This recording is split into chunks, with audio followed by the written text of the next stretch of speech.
What's up, trash talkers? Listen, it's impossible to fight, okay, if you don't know what you're fighting for.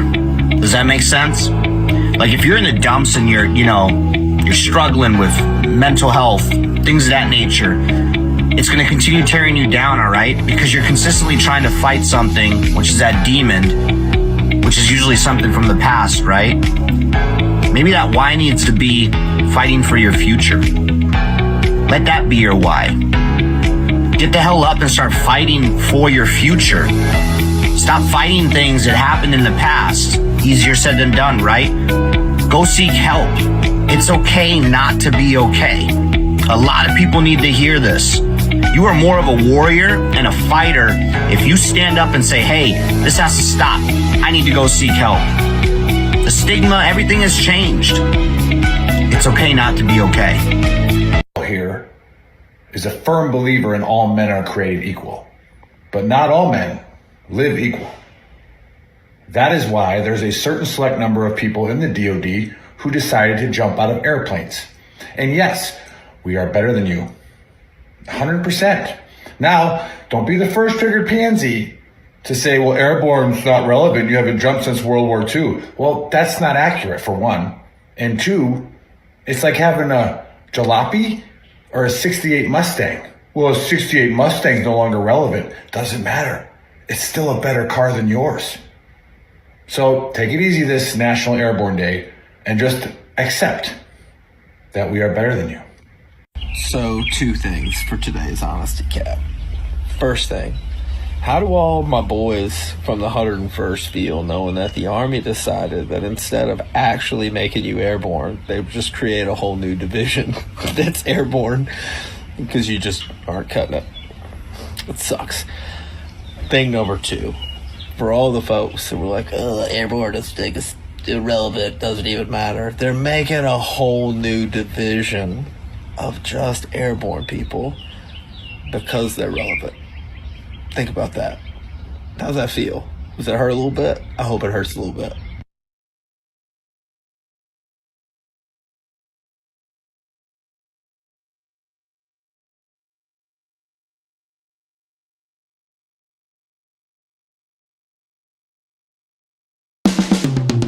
This is the Veteran Trash Talk Hour, hosted by Nick, Dave, and Buddy.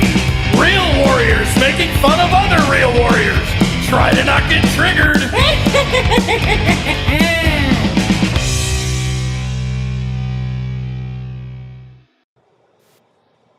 Dave, are you there? Well, yeah, I'm here. Can you hear me? Oh yeah, you're right on time now. Yeah. Must have gone downstairs. I know, where right? The internet is.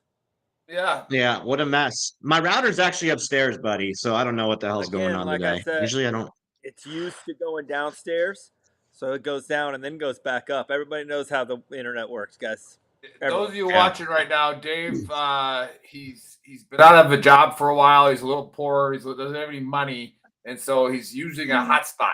So that's why we can't hear him and we can't see him. But if you could go buy some T-shirts so that we could buy him a new router. Yeah, something. it's not even like a hotspot like a cell phone. It's a hotspot like those ones that you used to buy from the people that were rotating out. It's from Walmart, yeah. Like the little black Yeah. ones. They only work in like 3 countries, and America is not one of them. Yeah. Yeah, America. I'm struggling, guys. I'm struggling. So, yeah, to the community, please help me out if you can. All right. It's all right. We can still hear You should get a sign. You need a You don't sign. really talk that much except when the guest is talking. So just once we do your conspiracy, then we're good.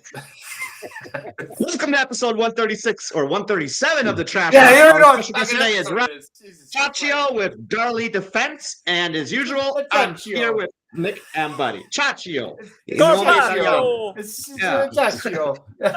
It is an Italian name. How do you pronounce That's the only it? How do you Italian I pronounce speak. it? That's the only Italian you speak. Okay, fair enough. Fair enough. Ciaccio. Ciaccio. Yeah. Ciaccio. Yeah. So, yeah, how's what's everybody going on, doing today? fellas? Good. Yeah. Cheers. Good. Now that I got my 10th Mountain vodka and club soda, we're doing all right. We're doing pretty good. Yeah.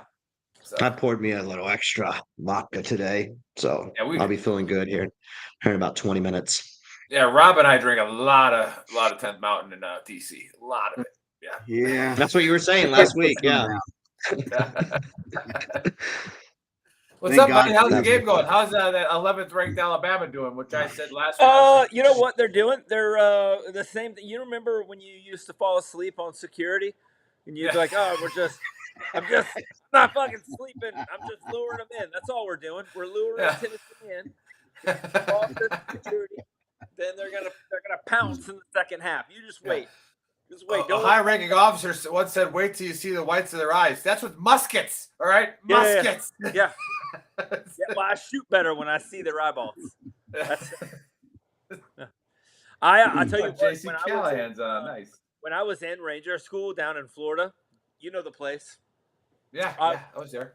I was pulling security after a raid, and looked down because some ants had bit my hand. They were biting my hand. And I had looked over. I saw the RI 150, 200 meters away, like sitting there getting bit by these ants on both my arms. I looked down at him, and like 2 seconds later, I looked back up. Like I just looked down and then looked back up, and the RI was right there. And he goes, you fell asleep. Wake up, Ranger. And I was like, I was awake the whole time. Like I was literally looking at the ants that bit my arm. I promise you, for probably 3 months after I graduated Ranger School, I'm pretty sure I got a major minus for that, or at least a minor minus, but whatever. Mostly because I refused to believe that I had fallen asleep. I was like, you did. Looking at my arm. It was 3 months after I graduated Ranger School. I was just sitting there one day, and I was like, wait a second. That motherfucker made it 200 meters in like 2 seconds. Because you were sleeping. I was fucking sleeping. You know, I'm actually glad to hear you have an ant story in Ranger School. I do have an ant story. I was the RTO when we were doing the what's the island out there that you Santa Rosa. Santa Rosa Island. So we're on that last part. I'm the RTO, and one of the RIs was from, I don't know, one of the battalions. He looked over at me. It's dark, and he goes, "Hey, Ranger, rucksack flop." Who doesn't want a rucksack flop, right? I sit down, and probably 5 minutes while we're waiting for them to bring the Zodiacs up, all of a sudden it's just burning, and like my legs are on fire, and I'm like, what the hell? So I stand up and I'm looking around. I'm like, hey man, I grab my Ranger. I'm like, dude, man, there's something biting me. He turns on remember the old L-shaped red lens flashlight? Oh yeah. Off a little bit. So he shines at it. He's like, holy shit, dude. RI turns around, looks at me. He's like, what the hell's wrong with you guys? And I'm like dancing around. I'm trying to get all these ants off of me. I got ants in my pants, Sergeant. He makes me strip butt naked. Butt naked. It's February in Florida. We're getting ready to get on the Zodiacs. I've got all my clothes off. I'm standing butt naked with I ain't tan. Let's just put it that way. And throws me in the Zodiac with no clothes on and tells me to get dressed. He threw my BDUs and everything into the ocean. And it's February. And he's like, shut up, Ranger. Put that shit on. Let's go. And I'm literally, while the guys are paddling, I'm like sitting on half of the Zodiac trying to put my boots and my pants and freezing. Yeah. What's more So fucked up is you found a way to sham out of one of the last patrols. I was gonna say, I don't got a paddle. Yeah, there were at least 3 dudes in that Zodiac. We're like, this bitch, first of all, carried the fucking. You're in this motherfucker right now. Yeah. Now we're paddling our ass off. He's just. Yep. Yeah, I didn't paddle. That's right. I didn't paddle. Dave's like, not only my leg, and I don't know what they're talking about. They're like, not offended. Not Pierce offended. came out, and you were the only one that they were like a 10. He's the worst person in the squad. Never does shit. Doesn't carry any of I would share a foxhole with him. I got the Zodiac, sipping on my coffee. Row. Guys, hey, Gracie says, "Wow, Ciaccio is handsome. He's married, Gracie." Yeah, that's probably my daughter, actually. A daughter? Oh, yeah. Oh, look at that. Hey, hey, that is a YouTube comment, and Dave usually says this, but go like and subscribe our YouTube channel. We are 100% shadow banned on there because of how we talk. So go on there, like, follow, subscribe, hit that bell, whatever. I'm like, it's stupid. But yeah, thanks for commenting. And JC Callahan, he was a mountain RI. My only Santa Rosa story is my ranger buddy fell asleep on Santa Rosa Island waiting for the ambush to kick off. Fell asleep, and we weren't right beside each other at the time, but he fell asleep. He woke up because he had a dream that the ambush had kicked off. Woke up, flipped his shit on fire, fired Just one round. start wasted, baby. And he was a Dominican dude. So on the other side of the ambush, you hear, bow. Oh, shit. And he did Florida twice. Yeah, you get another shot at Santa Rosa Island, buddy. Yeah. Don't worry, you won't make the same mistake twice, partner. You'll be all right. He's a good dude. He was also the guy that fell asleep in mountains. We had traded out, and he had a saw tied to him, but he took an M4 when he started pulling security. Anyway, the saw was tied to him. He got up in mountains, walked about 15 meters, like sleepwalking outside the perimeter, and was standing there with his saw or with his M4. But the saw had drugged behind him the whole time on his fucking tie down. The RI came in and was like, this motherfucker, like hits him in the chest with his hand, and he just kind of fucking dips back. He tried to pull the trigger on his M4, but he had his hand over the trigger. And he's like, fuck. So he goes over, grabs the saw, went to pull the trigger on the saw, but it was so caked in shit from dragging across it wouldn't. The machine gun crew saw the RI give up and was like, fuck it, and then walked back out to where he came from. He was done. He was sleeping. Man, some of the best stories ever. Stories ever from that school. Hey, Dave, let's do your part. Yeah, let's do it. Unless you guys can't hear me, so we'll see. Can. So I did some research on a conspiracy yesterday, and I actually went down this rabbit hole, and it's pretty interesting. Have you guys heard of Kincaid Cave in the Grand Canyon? So back in the early 1900s, they took part of the Grand Canyon and they made it off limits. Okay, so it was just for government exploration. And this guy Kincaid, who actually was with the Smithsonian family or whatever, said, "Hey, I'm going to travel down to this area prior it to becoming off limits and see what I can find." And I sent Chris a video. I don't see the video. He's going to upload it. There was a big article about what this guy found. So basically hieroglyphs, Egyptian artifacts, drawings, like all kinds of crazy stuff. So Chris is going to play the video. We'll watch the video. You guys tell me what you think. Long story short, like I said, there was an article. And then 5 days later, they were like, this is a hoax. This never happened. He sent it to this article was published. So yeah, just listen to that video and we'll go from there. In 1908, President Teddy Roosevelt wanted to declare the Grand Canyon off limits to all timber and mining operations. It would take another 11 years for Congress to designate the Grand Canyon a national park. Sensing a final opportunity for adventure, explorer G.E. Kincaid took a boat down the Colorado River and through the Grand Canyon. The canyon was rich in minerals like gold, silver, and copper, and Kincaid wanted to see what he could find before the area was closed off for good. About 40 miles upriver from the El Tovar Crystal Canyon, Kincaid saw stains in the sediment formation about 2,000 feet up. He tied off the boat and got out to investigate. Kincaid couldn't find a trail, but after a short hike, he found something interesting covered in desert brush. Steps, hundreds of them, carved in sandstone, steps that wound their way up to a high shelf on the side of the canyon. He followed the steps until he came across a cavern entrance, an entrance that was clearly man-made. Kincaid entered the cavern and turned on his flashlight. On the walls, he saw writing, but it wasn't English or Native American writing. It was ancient Egyptian hieroglyphics. Kincaid lifted his flashlight and saw that the tunnel ran far into the distance. He didn't realize it at the time, but this was only the beginning.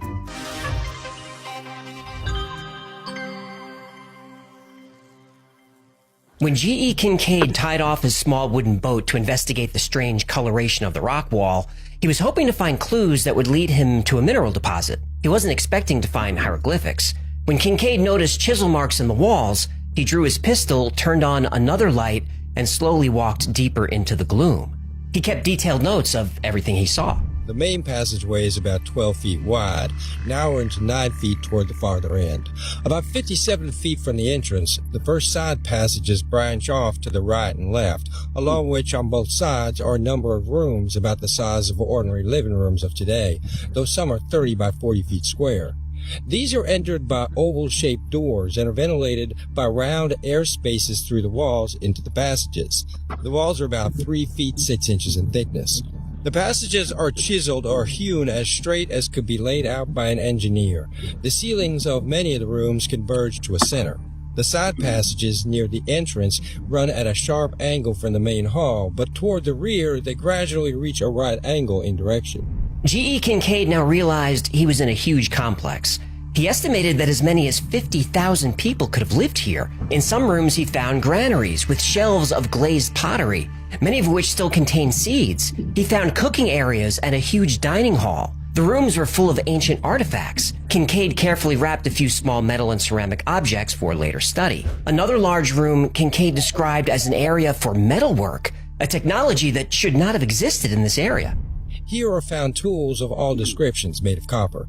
These people undoubtedly knew the lost art of hardening this metal, which has been sought by chemicals for centuries without result. On a bench running around the workroom was some charcoal and other material probably used in the process. There's also slag and stuff similar to mat, showing that these ancients smelted ores, but so far no trace of where or how this was done has been discovered, nor the origin of the ore. G.E. Kincaid explored the underground complex for several hours, still having no idea when this place was used, what it was used for, or who the builders were. Then he came across another large room, a crypt. The crypt had shelf upon shelf and row upon row of mummies, dozens of them. At this point, G.E. Kincaid realized that if he was going to explore this entire underground city, he was going to need help. All right. So there's a there's like a whole segment on this because he worked for the Smithsonian and supposedly like they grabbed a bunch of artifacts. Long story short, there was an article in 1909 about this in Arizona Gazeta is the magazine or whatever, the newspaper that they had, and they posted twice about it, and then a week later they said it was all a hoax. So I am 100% bought into this, that this occurred. Okay. I think that they probably did find, we always talk about the alien thing, but Nick always mentions ancient civilizations and ancient technology, people that were way more advanced.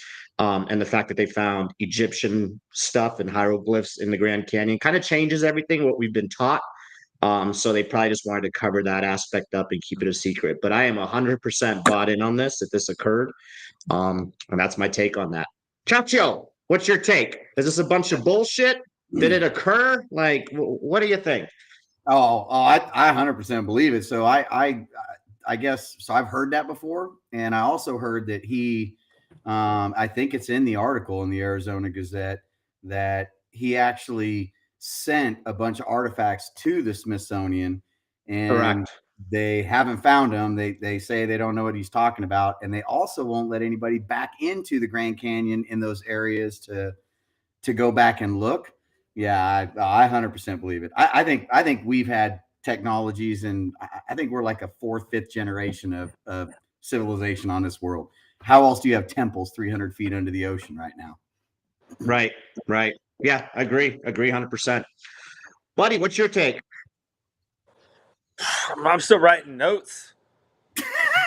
For a minute, I fell asleep. I fell asleep for part of that video. It was like 40 minutes long. I had to find like the best one that was like gives enough information. There were other ones that were like 10 minutes. I have some questions. I've got some questions. All right. First of all, wait. Buddy can write? How did this? We don't know. Hieroglyphics. He acts like it. Draw symbols. So first of all, why is it every time it's like an oldie, like a 1900s explorer, or like it's the guy's always apparently from Alabama? There I was creeping into the cave when I found some slag. They must have known. Because he didn't have cell phones back then. I just don't understand why it's always some southern dude. Real quick, buddy. I get the comedic, relief on that one, but there are actually like 4 explorers prior to him who found this stuff as well that Were they date back from into the Mississippi and 1800s. Tennessee? I don't know where they were Well, from, but it dates back to the anywho, 1800s. here's the other Anywho, just problem. Here's there's my other your question. answer. How does this dude? You said he worked at the Smithsonian. Yeah. He was tied. I don't know the full details, but he was like tied to the Smithsonian like family or whatever. I think he worked for the Yeah, you got to look that Smithsonian. up. Yeah, I think yeah, Chacho's right. He worked for them, and he was sent there to explore, and that's where all the artifacts were like confiscated. Because there's a whole nother conspiracy that I might do next week is about the Smithsonian, that they have their own like Area 51 type deal where they have so much shit that they don't share with the general public. If that Okay. makes sense. All right. But this is what leads me into my debunk of this. Right? Okay. Like a artifact laundering scheme where they Yeah. just sent this guy to a cave and they're like, we found all this Egyptian shit that they had actually stolen from Egypt. That way the Egyptians couldn't get it back. Ooh. And they're like, no, this is our stuff. We found it. But it's like Egyptian mummies, my man. No, my brother in Christ. We found this in the Grand Canyon. These are our mummies. That specifically says Tutankhamun on it. Like it's got a no. That's America's toot uncommon. Toot less common. It's actually toot less common. You know what I mean? I'm just saying it could be a way to steal some artifacts. Maybe we got some shit going. Maybe we got some crooked stuff going on here. And then what else did I have? Well, hey, buddy, did they Quick back to load your those artifacts? Like, what about the on a caves raft? though, and how they were built and all that crazy stuff, and like the hieroglyphs and all that? Well, I mean, Well, how did they get them there in 1900? Yeah. Well, he found all that shit in Indiana one day. Jones. Like in one day, he's like just walking. He didn't like. I don't know about you, whip. but if I'd been walking through a cave and found one room with all of the like where 50,000 people could have hung out and had grain, I probably would have stopped there and been like, "Let's look at this room. We'll look at the rest later." You know what I mean? But this dude's just like, "Fuck it, let's keep going." Like, oh, it's the metallurgy room. Keep on moving. Mummies! I found my mummy. You know what I mean? I don't know. To me, it just sounds like we stole some shit. Probably took some actions. We gave them like 4 MREs, and we were like, "Hey, for 4 MREs, we just want whatever's over there." And then we took it and we brought it back, and we were like, "Somebody's gonna want this back at some point." We're like, "Well, how can we keep it?" And we were like, "Let's just say we found it here." They also have, but that being said, I'll help you out with your conspiracy a little bit. There's also some Egyptian pyramid stuff they found in Tennessee at one point. There's another site in Tennessee, like over in East Tennessee. Really? So, yeah, when they, I think they're building a dam. They're excavating for a dam. They found like the bottom, or like a pyramid, and then some Egyptian artifacts or something. So it could be a thing. But I also feel like we do a lot of. I know that America's the good guys, but we do steal some shit every now and then. You know what I mean? Oh, yeah. We'll take it stuff. So I can get behind that. That's dope. I gotta look that up, buddy. Okay, so you're like, probably not. We stole some shit, but there is a possibility that it could have happened. Yes. Was that a fair assessment of what you said? That would be. Okay. Good shit. Nice. Nick. We got Crystal on YouTube saying hi. What's up, Crystal? Hey. And then we got Kurt, our resident actual conspiracy theorist, where he's like, we're going into World War III with Israel. As I said, stay ready, brother. You never know. Ooh. All right. Now. So Wait. And then we got a lot of chats on there, and Damien, my old friend, says you guys should go on a VTT fact-finding mission and go check it out. Maybe we should, Damien. Maybe we should. You know what? Yeah, so that sounds like a good show. We got to get some sponsors. We'll do like some kind of like underground archaeology shit. Like Tim Kennedy, when he's looking for Nazis in South America. Oh, yeah, like that. He's looking for he's looking for Hitler. And he's like, Yeah. "Oh, I'm using this program that I got from Special Forces from the Fox Corps." I like that idea, though. We need some sponsors with like some outdoor survival gear and stuff, and then we go. We kind of have one. It literally does outdoor survival stuff. So yeah, boom. Yeah, good There segue. We got We are All right. starting. Hey guys, next we're week. gonna go find some Egyptian shit. Yeah. Assalamu Next week we start. Next week we start our sponsorship with 4Patriot, our partnership with them. So 4Patriots is coming in, and we're gonna help them sell some of their generators and their meal prepping food and all that good stuff. Their outdoor survival stuff. So, I bet. yeah. Hey, I will bet you dollars to donuts. By the way, that if we wanted to go to the Grand Canyon and find this place, we get ourselves. Here's the plan. Paul, one of our partners has a freaking RV. We're good. 511 tactical pants, some t-shirts, and clipboards. We walk right in. Just tell them that we're supposed to be there. You get an Area 51 that way, guaranteed. Exactly. Like, Absolutely. hey, do you know who the fuck I am? I have a requisition. You see the cargo pants? Who wears these pants? Nobody normal wears these pants. Nobody wears these unless they're on a This clipboard, business, or they're retired and at Walmart. Yeah, you got to have a Sun 2 watch. Yeah, Dave mentioned it with the conspiracy. Like I always try to, like, when people are like, they want to think that like we're the greatest generation. This is the greatest civilization. This is the greatest. There's no way these idiots could have known that. Yeah, like there was a lot of smart people back in the day on record, and who knows how old this freaking Earth is. And again, this is what I love fascinating about one of the wonders of the world, which is the Grand Canyon. A lot of weird shit going on in there. For those of you who think the Earth's like 15 million years old and carbon dating and all that stuff, there's layers of the Grand Canyon higher that are older with carbon dating than lower in the Grand Canyon. When they do the carbon dating, like, how the hell does that work? How is how is how is the lower part like younger than the what happened? All right, so flipped. It did a flip. Everybody knows that. They turned over once the again, soil. I don't think carbon dating's good. Like I think it sucks, but whatever. I'm gonna go with Buddy on this one though. Like, I think we stole a bunch of shit.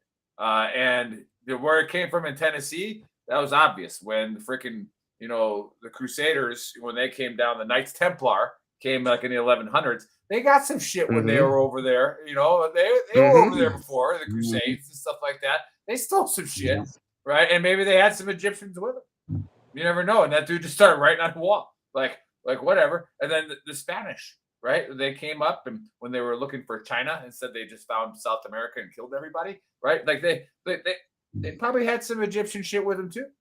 Who knows, right? And they just started writing on the wall. So I'm gonna go that way. I think it's a lot of stolen stuff.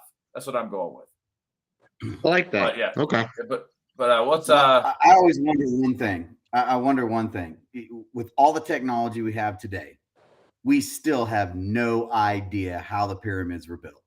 So are we really that smart? Do we really know? But I agree. I think, man, you find stuff in a cave here. There were people on this continent well before Columbus that, and it's being proven every day. We're rewriting history. So, stolen stuff, throw it in a cave, throw some mummies in the Smithsonian. We have no mummies. We're not getting them back.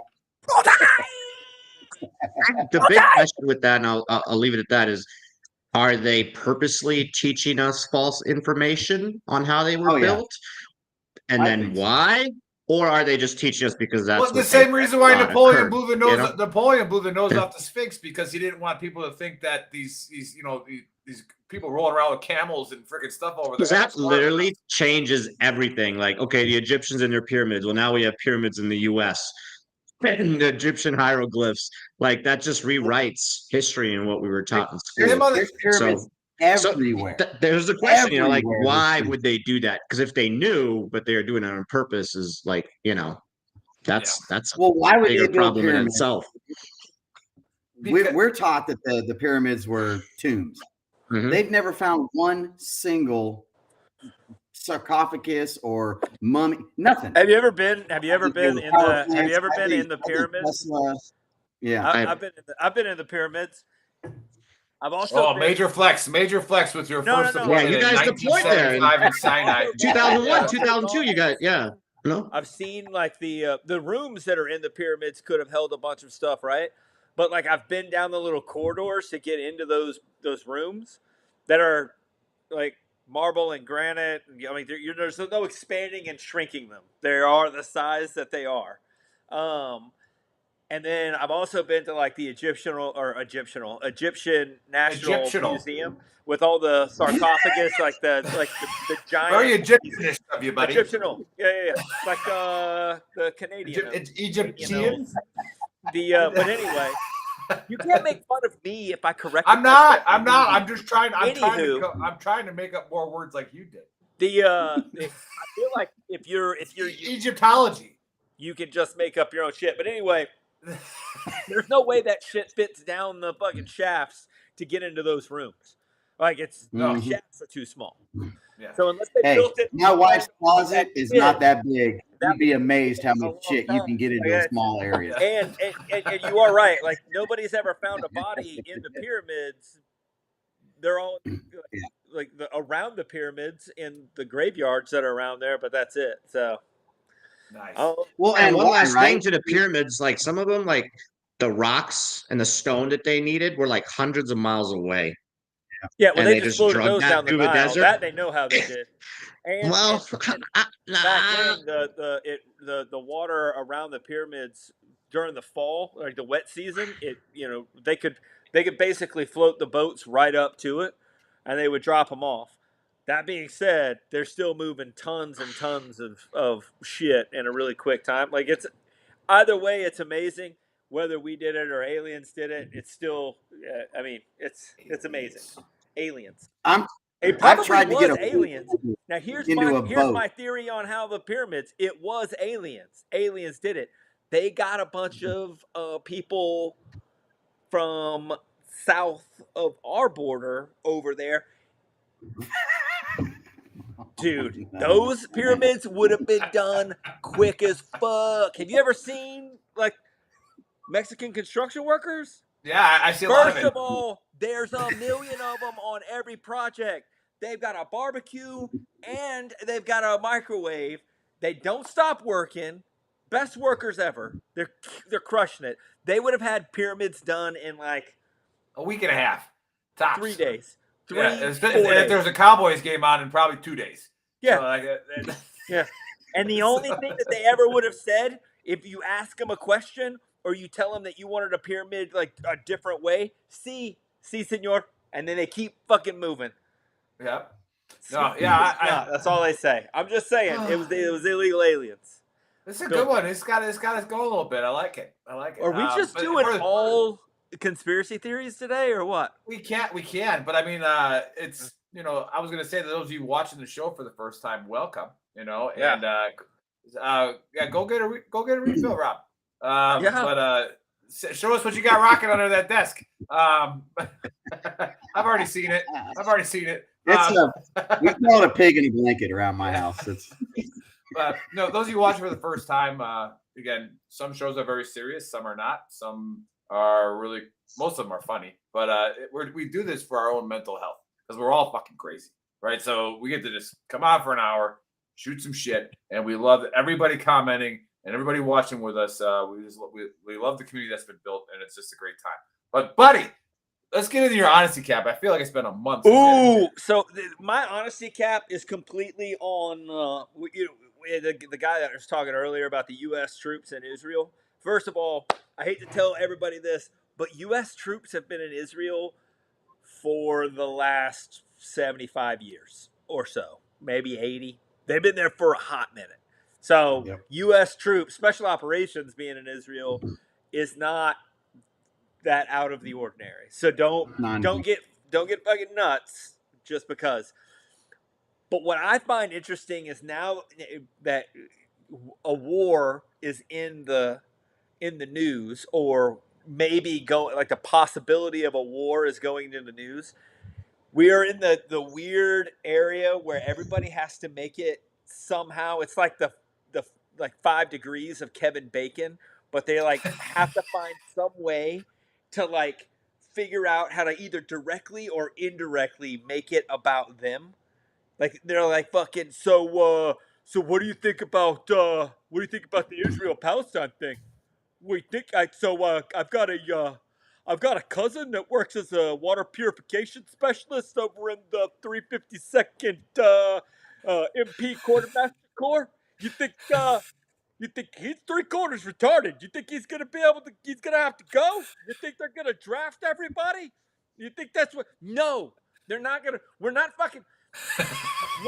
First of all, Israel is the size of like North Alabama. Would we need to draft people to go there for? It's not a thing. Secondly, if I'm in Belgium. World War III, they're gonna draft you. You're at the place where are they gonna send you? To your house? You're just your house. We're not fucking invading people. Come on, let's fucking think a little bit. And probably before you send fucking your cousin Mongo, who fucking cleans the big shit particles out of the water, they're probably gonna pick up, like, I don't know, the 82nd, the 101st, 10th Mountain. So probably some more special forces people. But all of the people on this, like, we probably have a better chance of getting called back up to go to war. And it's going to be like, they'd have us. It'd be like the beginning of a really shitty fucking war movie where it's just like old fucking guys going in, and it's like the boys are back in town, and then all of a sudden one of us stops. It's like, oh, my fucking back, shit. That's or Rob's hip. Oh, Real funny.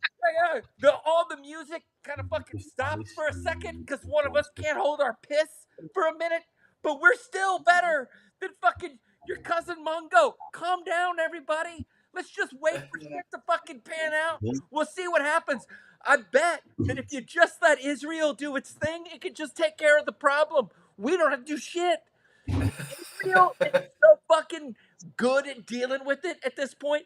Like, there was a time 60 years ago where we were like, hey, we need to give them some shitty fighter planes so they can defend themselves. You know what they ended up doing is taking those shitty fighter planes and making them better. They made them better. They invented their own shit. They made the Uzi. The fucking Uzi is them. That's all them. That's their own shit. They've got guns that shoot around corners. They can just, like, look at a video, put it around the corner, Hezbollah, and just fucking. You got that crazy dome, dude. That crazy dome. They don't give any. Like, they got it. Calm down. We don't need your cousin Mongo. We don't need fucking your fucking Aunt Betty. We're good. They can deal with it for right now. Let's just all calm down. Let's have a cup of fucking some 10th Mountain bourbon of some sort. Maybe some coffee. Watch the Tide start rolling against Tennessee because they need all of your hopes and prayers more than you feel. Let's pray for Alabama. All right. Anyway, are we gonna invade Alabama now? Cheers, buddy. Cheers. That was good, buddy. That was good. Yeah, I heard invade Alabama. Yeah. Northern you Alabama. motherfuckers, you try to invade Alabama. Well, that's where the pyramid is, you said, right? We got to go there. Oh, Tennessee, East Tennessee. That was Tennessee. East Tennessee's where the pyramid is. Oh, Yeah. no, I'm what we call the outer layer of security for Alabama. I'm just in Tennessee.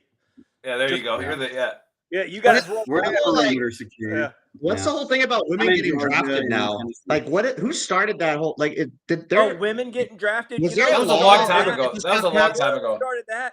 Who started that was a bunch of really pissed off infantrymen that were mad that women could be combat arms. And they're like, okay, well, wait till the draft starts. Well, we still don't issue them selective service numbers, so I didn't know if, like, something recently happened. No, Where, you know, like, the funny because it's I like don't all over the think internet. that's- Everybody's talking about it. I'm like, I haven't seen anything. Like, Yeah, did I Congress pass a bill? and like- yes, you're right. Israel has had women in combat arms Absolutely. for First of 50 all, years. Israel Oh, doesn't yeah. have women in combat arms. They've got super attractive women in combat arms. Those are Okay. fucking. Yeah, fair point. I'm attacking. Just get me. All of a sudden, I just became a Jew. Hold me Yeah. down. Just like that, Rod Carew. I would put a bunch of those Israeli women on the front line just because as soon as you lock eyes with them, you drop your weapon. You're just like, I give up. I surrender Yeah. to you. I have been looking at you my whole life. Maybe you know the nation of It's Islam moralizing has for some has- like terrorist fucking Islam, like to get fucking popped. Well, maybe by the barbaric Islamic terrorist type faction of Yep. Islam had figured this out, which is why they do Sharia law. It's like cover these women up because we got to stay focused. All right, we can't just be dropping our rifles at every time we see a hot chick. So like, they're just not used to it. But that was good. That was anyway. That was good, buddy. It's been a while. Yeah, well, sometimes it works, sometimes it doesn't. You never know. Yeah, well, the draft did get close to women being drafted a couple of years ago. It got brought up on. I know that. Actually. Yeah. And like I went nuts. I got triggered. I was a triggered pansy when that happened. So I was like, hey, first of all, I have 2 daughters. If any one of them get drafted, I will find every single one of the Congress people that voted for it and cut their head off. You know what? You know what? I'm not for it either. Every single freaking one of them. I do wish that Dave was still in recruiting, because I would love to hear the conversations right now where the recruiter. You seen that meme where the guy's like behind the tree doing this little number? I feel like recruiters are like World War III. They're doing this, and they're like, I'm about to get somebody with 3 neck tattoos, 1 face tattoo, and 4 felonies. Filling these contracts. It's all of a sudden, there's active gangs on military bases again. Weird So like, you gotta get these. USEREC is struggling. I know that. USEREC is struggling. Just throw more money at them. But hey, anyways, I get the distinct privilege to introduce our guest, who has slipped right into the VTT fashion on his. I think he's on his Ciaccio, no me italiano. His third Old Forester. Now, if you read it, if you read the intro and all that kind of stuff, I was like, I didn't know that they had like supply units in Ranger Regiment. But we found a guy that knows everything about supply, who happens to be a Ranger. So it was like, holy shit! Like, what? It's the unicorn. Because everybody, especially Buddy, Green Brace, like your shit just shows up. Like, hey, I need this, and all of a sudden, poof, it's there. Right? Like, 82nd, we're borrowing each other's boots and stuff like that. Hey, you got 2 rights, so let me get a left one. I don't know. Something's going on here. But hey, Rob, welcome to the Dumpster Fire. Tell us a little bit about your service, and then what that weird logo is with that flame on it, like are you building fire engines or something like that? But tell us about the fire engine company you work for. So joined in 93, mechanic, and then went to RIP in 97 and spent the rest of my career, retired in 14 with the Ranger Regiment. And like you said, so back then, well, even nowadays, doesn't matter what your MOS is. When you go to the Ranger Regiment, you go through selection and there's no MOSs. It's E5 and below, and then E6 and above, right, for the 2 different selections. So I went in as an E4, went through all the different schools, the specialized schools. You still got to meet all those standards. And then about 2004, 2005, somewhere in there, when we were knee deep in the GWAT, as we're deploying, regiment didn't have any support companies or anything, right? You're on your own. Whatever support you have is what you have. And it's kind of basically a 90-day package is kind of how the regiment was set up. So working with the other organizations, they had support elements. And basically I came back in 2003, 2004 and said, all right, bullshit. We need help. I can't do it with 3 or 4 mechanics and 7 different outstations and all. And then on top of that, back then the regiment had 12 vehicles. We had some RSOVs, some special, some bikes and things like that. When GWAT started, we had to make the companies mobile. So instead of having one company that had vehicles, now the entire battalion had them. So that transitioned basically into that whole support side. So I moved up to regimental headquarters and then worked with USASOC and JSOC, and we built the Echo company, or the support company, which was kind of mirrored after the GSB a little bit. The difference between the GSB and the Ranger RSTB or Echo companies is the selection process. So there's not a levy. You're not sent to GSB, and at the Ranger Regiment you still have to go through RAS1, RAS2. You have to meet all those requirements. So that was kind of the end.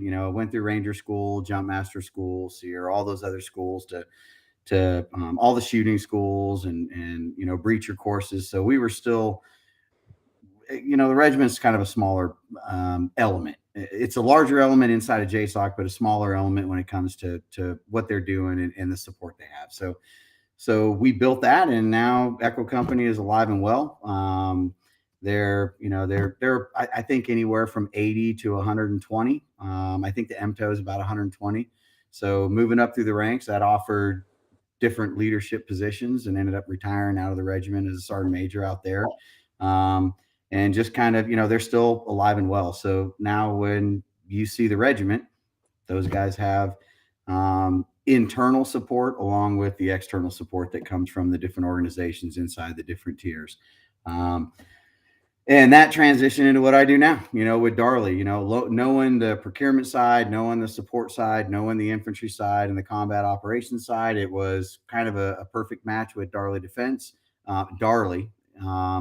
And I'm in the defense side of the division of Darley, and the company's been around over 115 years.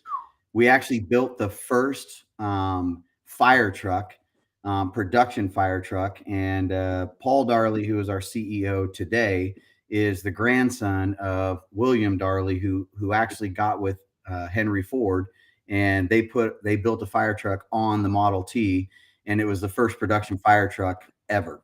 Back then in the early 1900s.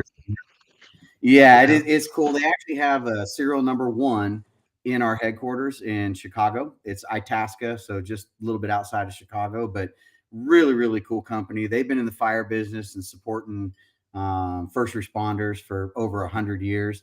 And then having that, basically they looked around and all the neighborhoods had fire, they did their own firefighting back then. There wasn't really a fire department. And so William Darley got with Henry Ford and said, hey, let's make this thing cheaper. I want to say it was around $9,000 for a fire truck back then in the early 1900s. And when he made that Model T, it basically took that price down to about $2,500. So significant. Then they had all interchangeable parts and all that. So that's where Darley got their name. And now we have a defense side of the company that since 2009, they've been supporting defense since World War II. But what we do now is we like to say talks to socks, anything and everything, C5ISR, the logistics side, robotics. We work all the way from the program executive offices in research and development, all the way down to supplying the maneuver assets and elements, all the way across the DoD, 3 letters of the government, first responders, and warfighters. So really, really a good fit. I love the company. It's a great place to be. And then that's where me and Nick obviously met, coming out of the military and having that background and then being able to really give back. So. Yeah, that's for those of you watching that are still active duty and you're wondering like where the stuff is that you thought you ordered or you requested. And we've all been there in the military, wondering why we only got half of our issue and all that stuff. And it's super cool that the way that Rob's aligned his team to where it's a bunch of sergeant majors or retired E8s, E9s that really cared about troops. All right, and now when I walk around with these guys, you can tell they're walking into these S4 and 8 sections in headquarters and like, hey, look, like we have the way to get your guys everything that they need really fast. Right. And I thought that was super cool. And obviously, when I started doing the work with the virtual reality company, I called up my buddy Mark, who I was the first sergeant with in Hawaii. I was like, hey, how come, I thought Hawaii was not that good of a unit at first, it's like, but why were we getting everything that we requested and wanted right away? And he goes, it's this program called TLS, man. I know how to use it. And this is when he was still active. Right. And he's coming in there. So talk about that. Like, I know for my job, it's rewarding to still go, base to base and talk with people. Talk about that for like transitioning veterans or people like that. Of like, you might not necessarily have to find a new tribe, but maybe just get in the tribe maybe not the way it used to be. Does that make any sense? Yeah, no. So it's, procurement. No, it didn't. The crazy thing about the Army is we're terrible at procuring, just period. Right. I mean, even on the log side, they know the contracting commands and so forth, but the contract that we're on, you mentioned TLS, the DLA contract, it's essentially it's a brand name specific, right? So what you want is what you get. it's a 72-hour process. And so what we did, I learned about the company and the process when I retired in 2014, working with another company, and eventually came to Darley 3.5 years ago. And we built the Army team to support the Army based on, like you said, E8s and E9s, and guys who know exactly what the mission requirements are. They understand the pain points, and they understand where the capability gaps are. And if we don't know it right now, we're learning it. And then we link in with companies like you work with, Nick, on the virtual reality side, where a command wants that specific item, and maybe they've got some time invested, they've got some possibly even money and resources invested, and it goes through a contracting office that they may get something, but it might not be what they're looking for. And then they got to go back and re-procure it. So this contract really helps situate and facilitate the procurement and getting the units exactly what they're asking for based on their requirement, and in a timely fashion. It's a 72-hour bid process. And it's kind of like heartwarming on our side, because we all get to give back. We still get to have that touch point with the active duty. We're still, I've got guys all over the country, and we have the ability to cover all over the world, right? The Indo-Pacific theater, UCOM, and everywhere in the continental United States. And so as these guys are deploying, we go into deployments and rotations with NTC or JRTC. We'll help outfit them with the equipment if they're not familiar with exactly what they want to purchase. Well, before you end up spending your unit money, let's put these systems on you. Let's go do proof of concept. And when you come out, let's tweak that, figure out what works, and then we'll move into the procurement process when you're getting exactly what you need to fill the capability gap. So I enjoy it. I love doing it. It's what we did as NCOs in the Army. Try and find the capabilities that we can fill our capability gaps with, and how can we better equip our troops and better equip for training, for combat, and for war. So, I love it. It's what I do every day. It's a great time. Yeah, that's awesome. So, hey, anybody who's watching this that's still active duty, all right, feel free to email the Big Earl if you're wondering about what your supply chain looks like, and I'll get you in touch with these guys over at Darley. It's super awesome. But, buddy, what are you all triggered about right now? Because I know Rob's an old war fighter. He doesn't want to talk about Darley all day long. But what do we got going on here? Oh, you talking about the fact that Alabama just stopped Tennessee on 4th and 1? I mean, but also, what's Lisa talking about? The funny thing about the whole supply chain thing, and it's like as infantrymen, even on a team as a Green Beret, like, we would bitch about the supply chain and bitch about not getting things, and that's about as far as it went. You know what I mean? You bitch about it, and then you just make do. You just learn to make do. The greatest thing that ever happened on my team was one of my Charlies got tired of bitching about it, and then learned it. And then everybody was like, "Why are you guys getting slings and butt stocks and all this other shit?" And he's like, we're just ordering it. You can order it, right? You can just get it." And we were like, "Wait, what? Like, we can just get it?" And we get the system is there. It's just learning how to use it, which seems to be the biggest pain. They're like, "Oh, I don't have time to do that. I'll just make do with this half butt stock that I have, and it'll be fine. Nothing, no big deal." Trying to find out what Lisa's trying to say. Sorry to interrupt, but what is Lisa trying to say? I don't know. We gotta get out. You're talking about that? I don't know. I don't know what. Lisa, first and foremost, where are you tuning in from? Because we've had this before, and it was like somewhere, I think, where was it? Asia somewhere. So it was like 2 in the morning. So there's a reason to be a little crazy, It's 2 in the morning. Well, I was on my 12th bourbon yelling at that one poor lady. She was fine. She was actually trying to compliment us, I think. And how is you know what we Arkansas? Did, your neighbor's a buddy. Arkansas. Hey, Lisa, we're trying to understand what you're saying. We're trying to decipher. You got to give it up to Arkansas and their governor. To protect China. Yeah, that's true. Gotta love the Huckabees. You don't get to own any land here anymore. Like, we're taking that back. That's our land now. You get out of here. No, Lisa, I was a bourbon drinker. Yeah. So you're the beer. The other thing I was going to ask, what's the deal with DLA? I just saw a thing where DLA is in like fairly big trouble for all their warehouse shortages and well, not shortages, but they're overages of like broken equipment that's like deadline. Oh, I saw that, like $6 billion worth Yeah. of broken equipment. Oh Yeah. yeah, they Well- have to inspect like it's new shit, and they're like, Yeah. it's busted. Like we. Well, a lot of it coming. is stuff that was, if you remember, back when we were all running around the Army, DLA, they had warehouses all over the world. Yeah. The chiefs, the maintenance or the supply chiefs could go in there and their little G-Wiz, Samsy, or whatever it was, and they could order all over the world. Yeah. Get Well, rid of DLA Womack got and rid of a Cotton. lot of that, right? What's that? I'm just sorry. I'm just following Lisa's chat. I'm trying to decipher what she's saying. Oh. Stop She's like, talking get out rid of loud. Womack and Cotton. Man, Like we got the Womack hospital- babies the here. hospital, and then the Womack Hospital. You want to get rid of that, and then get rid of Cotton. Hey, I hate cotton too. Yeah, fuck I'm Cotton. all about life. Yeah, Lisa, you I have want our nylon. undivided Some attention nylon right over now. Yeah. Let's go, Lisa. You have our undivided attention. Yeah, you I got get rid of Womack, So- man. Both of my I'm babies in. are Womack babies, man. My kids are your both your Womack kids are kids, Womack too. babies too, right? Yeah. Yeah, mine are. You Both do of too, mine are. buddy. Yeah. Our kids had the same midwife. Yeah, Yeah, that's like, right. You're right. Yeah. It's funny. Yeah. We're not getting rid of Yeah, Womack. And We got Lisa, we're just, DLA it's a forever. dumpster fire, Lisa. We're having fun with you, but we're just trying to get rid of Womack and Cotton. All right.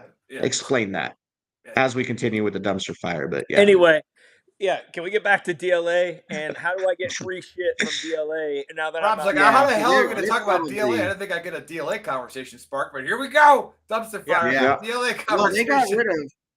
Well, the Army, well, not just the Army, but DOD, they realized, especially during the GWAT, way back when in the early 2000s, they can't compete. There's so many other organizations out there, the Amazons, the Walmarts, all of the material and all the equipment the Army or the DOD needs is right there at your fingertips.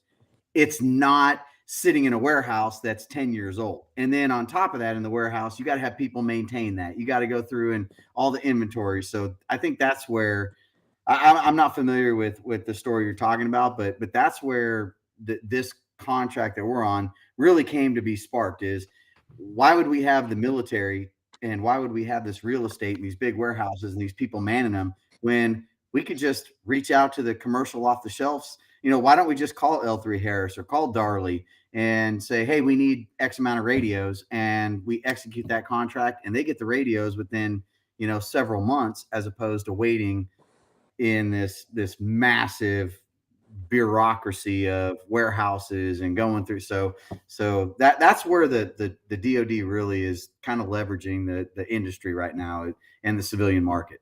The Amazon, Jeff Bezos ain't an idiot. Nope. Turned a bookstore into what it is now. Arkansas Patriot Yeah. in the house. What's up, Todd? Oh, we got all the shit on now. So we got the husband on too. Robert, where all are you guys located? Are you guys like on every base or what?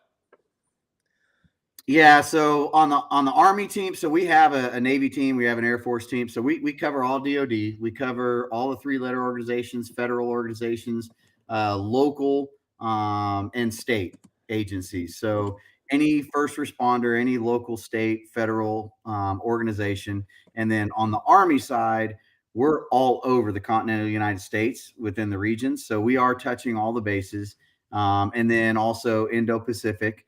And EUCOM, we don't have boots on the ground right now on the Army side of EUCOM. We're working on that. So, hey, if you're out there and you're listening and you're in the European theater and you're looking to either get out and stay there, hit us up. I'm looking for somebody in that region right now, but so we need boots on the ground there, but really, yeah, we're worldwide. We cover, and we also take care of, it doesn't matter if they're in Afghanistan, Iraq, Syria, Africa, we get the equipment directly to them. And we get it to them as quick as we possibly can. As long as we have our hands on it, we can get it to them very, very quickly. And then they don't have that bureaucracy of the logistics supply chain on the Army side. It's all done on the civilian industry side. So it makes it a little bit easier. Hey, Rob, sorry. We'll have you on as a guest host again. You guys keep going, but I got to jump because I got a basketball game for my daughter I got to go to. But hey, love you guys, and we'll see you next week for sure. Hey, Nick, try not getting kicked off. I got kicked out of I got kicked out of the 8th grade game. I'm gonna try to stick around for this one. Hey, don't call them fouls that are bullshit fouls. All right. Yeah. First by the Cav, way, Todd. First Cav. Okay. I mean, yeah, you guys are all right. yeah. I got all night, so I don't have to go anywhere. No, I have to get off eventually, but yeah. I know Buddy was asking some Well, questions and stuff. I'm Yeah. about to go get a refill on my my coffee here in a second. But so I guess the big thing is, how do people get a hold of you if they do want to like work Be right back. for Darla or any of that shit or any of that shit? Or Yeah, you so know a what I mean? couple ways. You can go to eDarley. You can go to eDarley.com. Yeah. Got a little feedback, so you can go there. And then they can always reach out here to you guys at Veteran Trash Talk, and Nick can push them out my email. If you want me to put my email out there, I can absolutely do that. No, you're fine. You're fine. They can always just go to edarley.com. No big deal. edarley.com. They can reach out, look in there, and they can find my name and send me a little personal message or send a message to the company, and they'll hit me up, and then I can reach out to them, or I'll get the reps in their local area directly involved with them. Yeah, well, that's awesome. So how long have you been with? You said you've been with Darley since 2014. So I retired in 14 and worked for another company before that. I've been with Darley since 2020. So right before COVID hit. Yeah. Coming up on 4 years. Yeah. And then, do you need a logistics background? Is that a big thing, or is that what you Nope. guys are looking for? Is logistics Yeah. backgrounds, or? So great question. The answer is no. You just need what we're looking for is the military background. I can teach a squirrel logistics. That's the easy part. What we're looking for is your experience out there in the field, and it's non-MOS specific. Mm-hmm. Most of my guys are retired 11 Bravo Sergeant Majors. So you don't have to be this logistics, guru. What you need to know is really listen. When you retire from the military, it's all about Rolodex, it's all about your experience, Mm-hmm. and it's all about your contacts. End of story. You're valuable for 2 years in the industry. This is according to me, but you come out of the military for 2 years, your experiences, your contacts, your relationships, those are valuable. And then if you're not exercising those for 2 years, we all know every 24 months, everybody changes out, right? It's changing commander, new NCO. So that's where that 24 months. So if you're looking for an opportunity or a job, you work from home. That's the other beautiful part of this is you're working from home. There's a little bit of travel, depends on where you are. But yeah, it's just literally, I can help teach you how to do what we do. But really it's just figuring out what the pain points are, where the capability gaps are. And we work with 3,500 companies out there, to figure out how we can fill those capability gaps and how we can help support the warfighter. Well, it's pretty badass. Pretty cool. I need a job, so I'm probably gonna hit you guys up. Like, yo, let me get that job. So, anyway, well, we got to close out. Apparently, Dave's supposed to have the AAR, I think. No, I don't have the AAR. That's all you, buddy. You took No, copious it's not. notes earlier. No, Yeah. it's not. I was only taking notes on your stupid, your conspiracy about the Egyptian. The Kincaid cave. You know what? I don't understand how that didn't come up with Rob earlier. He knows about logistics. Logistically, bringing everything over from Egypt seems difficult. Just saying. Well, Rob agreed that conspiracy was actually accurate. Like, he thinks that it definitely occurred. Maybe those caves in the Grand Canyon. All right, back to that conspiracy, Rob. Maybe those caves in the Grand Canyon are like DLA type warehouses, but for Egyptians. They could be, or there's a distinct possibility those caves connect to the caves in Gaza with Hamas, and maybe we have Hamas fighters in the Grand Canyon. They're going back and forth. Yeah, Have you guys? could be. There is a conspiracy that there's a trail in the Grand Canyon. Have you guys seen this, buddy? You're on TikTok quite a bit because I always see you arguing with people in your car. That there's like, obviously, I don't even understand how this would happen, but there's actually a trail from the Grand Canyon that leads to Africa. Like, I don't know how it would go through I like heard the that. ocean and stuff. Have you seen that? Yeah. Oh my God. I mean, there's some crazy shit, you know, but like, come on, man. How long would that walk take? You know what I mean? Yeah, like at least 12 hours. It's going to be more than a 12-mile foot march. Yeah. Guaranteed. This isn't like Sarah Palin saying, I see Russia, you know? This is like straight up. There better be some really good restaurants on the way. Cause I bet you are. Yeah. Yeah. Well, you know, you can get some Cuban food on the way there. So you're good to go. Well, somebody fucking. I want to know who would have figured it out. Like they just went into the cave and they're like, I've just been walking. I was just walking, taking a stroll, and I was in Africa, bro. I've been walking for 3 months, and then they pop out, and there's like an antelope and a lion running by, and they're like, "What the fuck just happened?" Like, how did we go from buffalo and deer to like elephants and lions? Like, this is, You know what's the weird thing about that Grand Canyon story too is even now you cannot. There's been documentaries where they try and fly helicopters in through.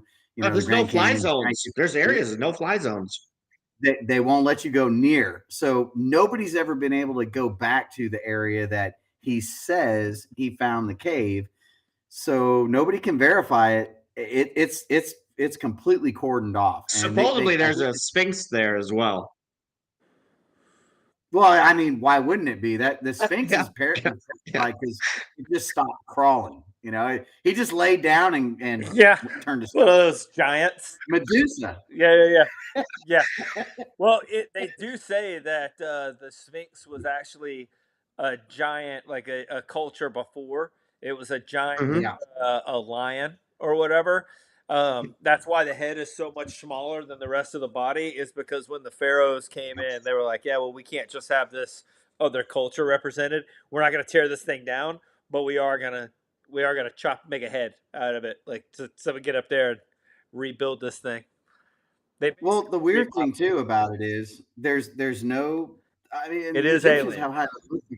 They have hieroglyphs on everything. Yeah, right? Mm-hmm. But what they don't have hieroglyphics on is showing the Egyptians building pyramids or showing them building the Sphinx. Yeah. Or, so why not? The thought is, did they fall in on that stuff? Yeah. Well, the funny thing is that there are hieroglyphs adjacent to the Great Pyramids and like the other buildings that surround it, but there's not even hieroglyphs in the pyramids, which is weird. Yeah. Which is weird. Well, we can stay on for a few more minutes and talk about the pyramids. Now you guys got me all fired up again. But what gets me the most is like how they're like all set, like facing certain stars and like a star constellation where you could like draw a line to like the pyramids in like Mexico and stuff, and they all align with each other. And then cultures back then that had nothing to do with each other all decided to build these triangle structures just out of nowhere. It's wild. It's super fascinating. Like that part actually does make sense. The fact that the first structures would be pyramids, because if you're going to build something, why? Why? Okay. Yeah. Why does it make sense that they would pick a pyramid? Why would you not build just like a square like building and not something so sophisticated and hard? Because one mistake, like 2 years into building this thing, it's not connecting as a pyramid at the top. Like, I'm listening, buddy. Yes, you can talk now. When you went to the beach when you were a kid and you built sandcastles, did they look like skyscrapers or did they look more like pyramids? No, they were circles, like buckets that you would take. No, I don't know what kind of sandcastles you were building, buddy. Because in order to pile dirt up, you have to have a wide base and a skinny top. A Stargate. Well, that's more like a mound. That's not really a pyramid. Well, that's the first pyramids were mounds, and then they squared them off. You know what I mean? Yeah. Like the Indian mounds or Native American mounds here in the U.S. Yeah. That some of them there's huge, and then they started squaring them off. That the shape makes sense. Now, Well, there's engineering but the in a engineering of pyramid, not in the house.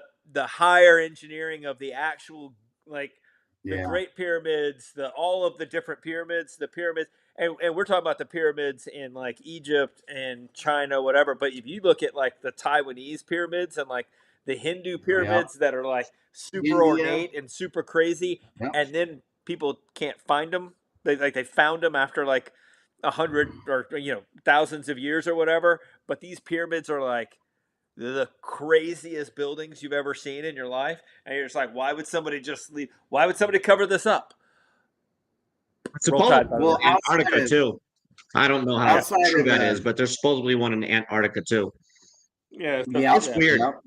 It's But that outside ancient of pyramids, alien, that ancient alien theory, which is like the star people came to Earth, which was the Anunnaki to like mine gold because they needed resources. Like I watched a bunch of ancient aliens, and they like came down here, and then they genetically modified like monkeys and like created their own people. And we used to actually be slaves for them who built the pyramids. And it's like a fucking crazy theory, but it makes sense a little bit. Like if you really think about it, like.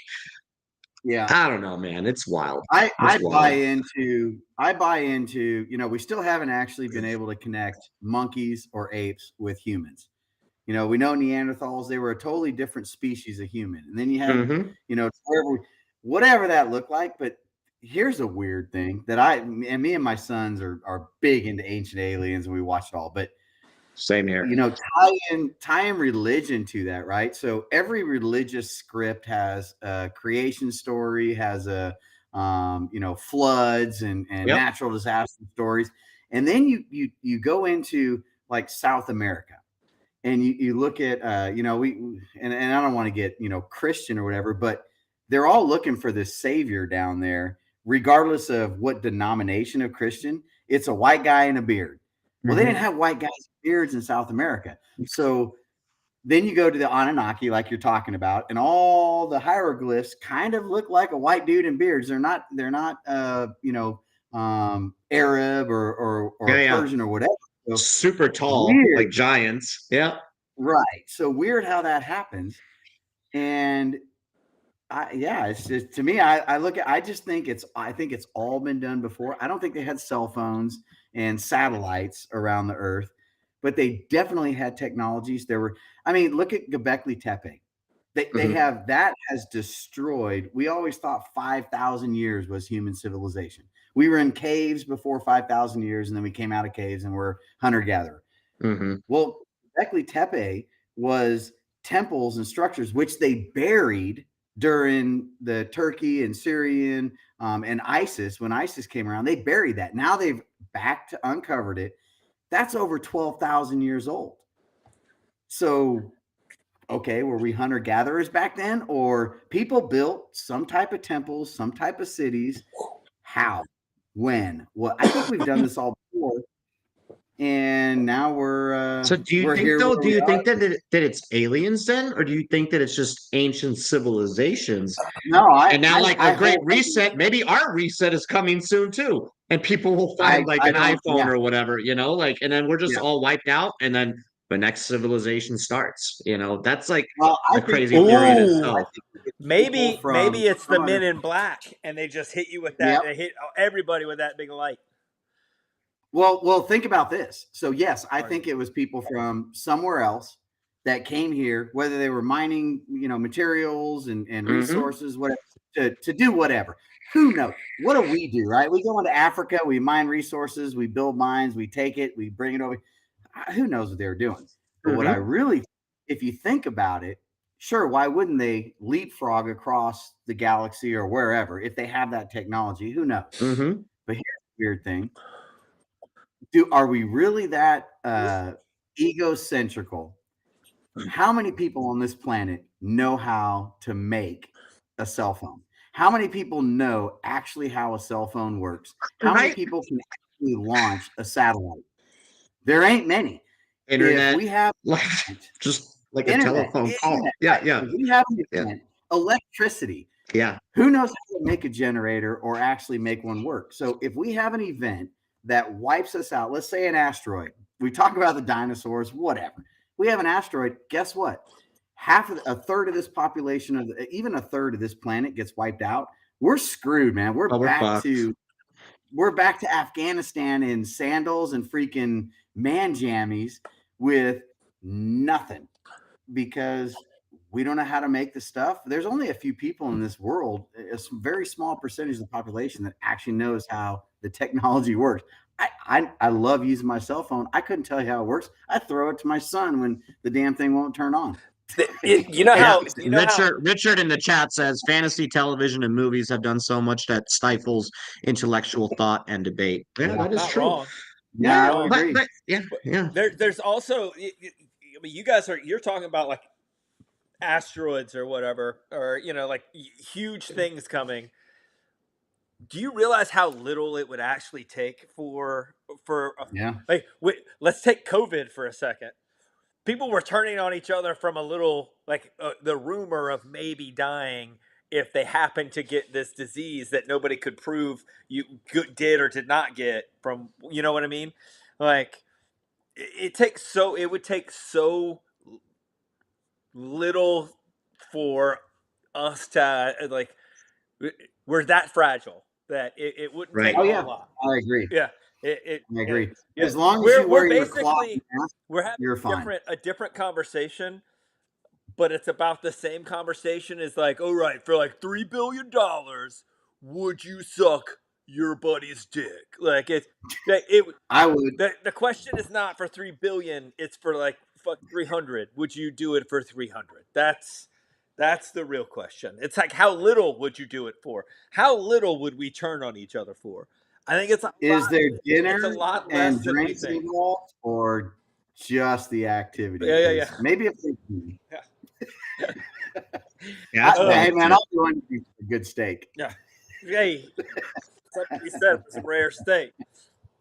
No, but you're absolutely right. We are like, I mean, we are so the tolerance is so minute for just that quick and done. I think that we all get that, and it seems like what happens, and this probably like some huge epiphany it's going to be like, you guys are all going to be smarter for listening to me right now. Just write this down, get ready. But basically, civilizations copious notes, buddy. Civilizations get so big that people combine into one area. Anything goes wrong in that one area, and it eats itself. And the only thing left are the rural areas where there are farmers and hunters and people that gather. So then they got to rebuild, and then they combine, and then they break apart again. Imagine if the power went off in New York City for 2 weeks, and nobody could buy anything, and nobody could go to New York City 3 weeks after and see how many bodies are stacked up around that place. They would all kill themselves. It would be insane. That's the definition of like a zombie apocalypse. It's not like it's just that's what it is. Like people would go nuts, man. It'd be horrible. And it'd be mass crime. People would be killing each other to get resources. You know, it's funny. That's where, hey buddy, that's where they come down to our neck of the woods. It was in Georgia and Tennessee. Yeah. We can take care of ourselves if the power goes out. Yeah. I ain't worried about it. I'm out here in Arizona, right by the desert. Like we're good here too. I can take care of myself if the power goes out. And B, like everybody out here, we're so far less removed from the source of our food and water that we can go back and find it. It would be a little bit of a struggle for some of us, but it wouldn't be like in New York. Okay, you're out of food. We go. How long can you sustain yourself on what you can hunt in Central Park? Day and a half. Now you're hunting you're hunting your neighbor to get their food. Now you're and they're not leaving. They're not going to just leave New York. You know what I mean? So they're gonna just stay there and fight Well, amongst cars would be just think about it. scrap. Cars would be crashed they'd be trapped. You couldn't even get out. Like you couldn't even drive out. People would try to leave, but then the roads would get congested. They're already crazy in New York. Like look at New yeah. York. Where are you going to Look at plug New your York electronic right vehicle on, into to get out of there? Yeah, well, look Yep. at New York on 9/11. People were trying to leave New York on 9/11, couldn't leave Manhattan. They're islands, like they couldn't get out. You know what I mean? So, like I said, I think that our we have an idea that like everything is just like we're solid, we got it, everything we're good, but we're in such a fragile state that if anything doesn't go right, it's amazing how well we have it, considering how fragile what we have is. Is all I'm Well, saying. doesn't China have those? What are they? EMPs or whatever that can turn off like all the like can shut off the power grids. Like that is the biggest fear. Well, it's not just the power You're grid. spot on, buddy. Like anything electrical. But you turn that off, like you said. Like people like us will be fine, but it'll affect like everything. Yeah. Think about your teenagers. You set off the EMP. My son's already texting me, Dad, can I have my Wi-Fi back on? No, I'm doing this show right now. Like, chill. That's right. Yeah. What are they gonna do? You know, it's like, you know what? Go outside and play. Yeah. We went outside and played. I remember my mom being like, get out, you know, and lock the door. Don't come back until dinner or the streetlights come on. Yeah. It wasn't that long ago. Where will we get water? From the hose. That's where you get the water. That's right. From the hose. Yeah. Hell, sometimes you're drinking out of the creeks. Yeah, well, we got people now that won't go swimming. They won't go swimming in the river because the water's green. It's green water. I don't swim in green water. What the fuck are you talking about? I had a long discussion with my kids about this the other night. You're absolutely right. Like where technology is like, we want to say, because obviously we didn't grow up around, like we wanted, I mean, I was an only child, so I had Nintendo when it came out. I had the Atari, but like if I had the choice, go outside and play, I was outside. Now our kids are like iPads, phones and stuff. To an extent, I think that technology is amazing because like, you know, have you looked at these kids? Like they'll be sitting together. I know. They'll be sitting together, and all of them are texting each other on their phones. Dude. For anybody that's watching, I hate like when I go to a restaurant with the family to have dinner, and like families are sitting at tables and everybody just is on their phone. Like I don't even allow my kids to bring their phones in the restaurant. Like we're going out as a family, we're gonna talk. At the dinner table, no cell phones. Same thing here at the house. I saw a. Oh man. And then even the people that are taking pictures and videos, like you're not enjoying the moment right now. You are actually just filming. I'm so glad you said that because we always have had cell phones. They don't even go face down on the table. Yeah, they're not on. No, they're not allowed at the table. Yep. I saw a thing the other day where they were talking. It was another family or whatever, but what they do is when they go out to like for the day or go out to dinner or go do it, you can't not have your cell phone. Like I mean, it's the reality is somebody's got to have a phone, but they do like a fucking basically a draw out of the hat, a name out of the hat on who one person gets to take their cell phone just in case there's emergency or you need something or you want to listen to music on the way there. Cool. They get to like run it off of their, in the car or whatever. But that's the only person that gets to take their cell phone for the entire day. So, well, and the crazy thing is, with the cell phones nowadays, my kids laugh at me because I didn't even have a smartphone. I think my last I had an Ericsson flip phone that had like Snake on there. The game remember Snake. Remember the Razor? Remember the Razor? It was like it was that thin flip phone. That's what I had when I retired in 2014. They had iPhones and all. They had pictures too, but it was like black and white. It was like the worst fucking picture ever.